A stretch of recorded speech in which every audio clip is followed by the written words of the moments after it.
दक्षिण आफ्रिकेच्या T20 मालिकेसाठी भारताचा संघ जाहीर करण्यात आला आहे. ही आताची क्रिकेट विश्वातील मोठी बातमी. आफ्रिकेविरुद्धच्या 5 T20 सामन्यांच्या मालिकेसाठी भारतीय संघाची घोषणा करण्यात आली आहे.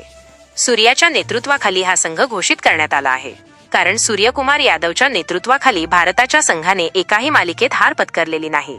सूर्याच्या नेतृत्वाखाली भारताने दमदार कामगिरी केली आहे. तर असा असेल भारताचा संपूर्ण संघ.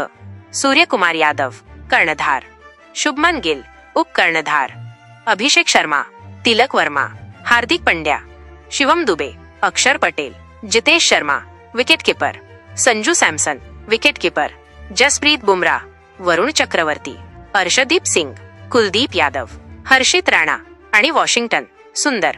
मित्रांनो, या संघावर नजर टाकली तर तुम्हाला दिसेल हार्दिक पांड्याचे दुखापतीनंतर कमबॅक झाले आहे, तर जसप्रीत बुमराह आणि शुभमन गिलचे देखीलचे पुनरागमन झाले आहे. तुम्हाला माहीतच आहे की 9 डिसेंबर पासून भारत आफ्रिका T20 मालिका खेळवली जाणार आहे.